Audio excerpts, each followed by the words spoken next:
Баршаңызға сәлем достар, менің каналыма қош келіпсіздер. Бүгін сіздермен құрамы өте қарапайым әрі дәмді песочный рогаликилер дайындаймыз. Міндетті түрде видеоның соңына дейін көруге кеңес беремін.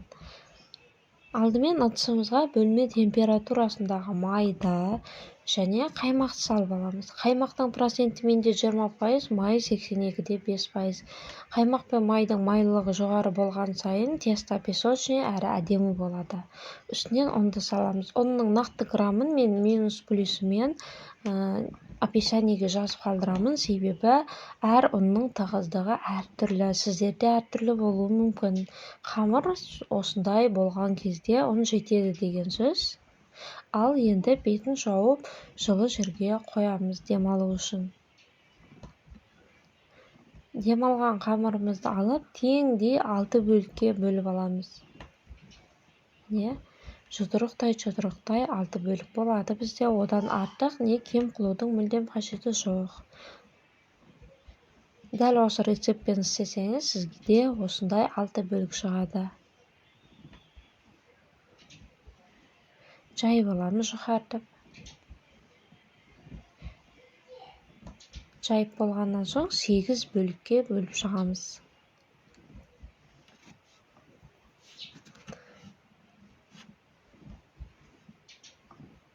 Және варенкілерді саламыз. Осы жерде де айта кететін жағдай достар, мендегі варенка магазиндегі қарапайым варенка. Сіздерге есе кондитерский магазиннен для фечка деген варенка алып қолдануға кеңес беремін. Себебі ол варенка ақ кетпейді. Біз ауылды жерде тұрғаннан соң ондай варенка маған қол жетімсіз болды. Сондықтан осындай магазиндегі қарапайым варенканы қолдануға тура келді. Просто ол варенканың ерекшелігі достар, ыстыққа кіреді ғой, пешке кіргенде рогаликиден варенка ақ кетпейді. Біздің ауылда кондитерский магазин жоқ, сол үшін маған қарапайым варенканы қолдануға тура келді.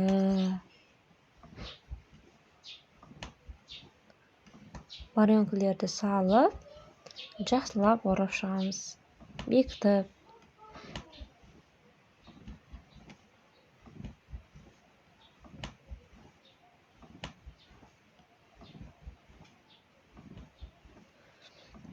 Әр тестаға осындай бір шай қасықтан варенка салып шығамыз.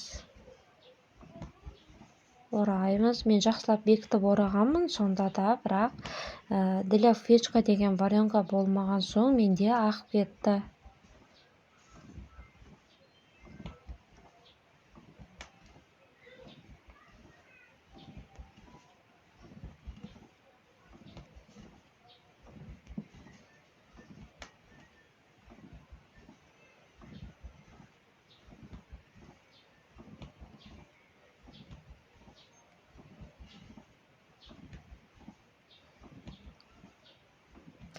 Дайын рогаликилерді алдын ала қыздырылған пеште пісіріп аламыз. Міне піскен кезде осындай болып шығады. Бетіне жұмыртқа ештеңе жақпаймыз. Піскен рогаликилерді сахарный пудраға аунатып, ыдысымызға тізіп шығамыз. Жақсылап аунап шығамыз, жан-жағына, барлық жағына тигізіп.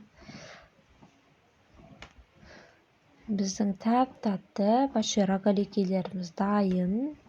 Мен қалған сахарный пудраны сәндік үшін бетіне осылай сеуіп шықтым.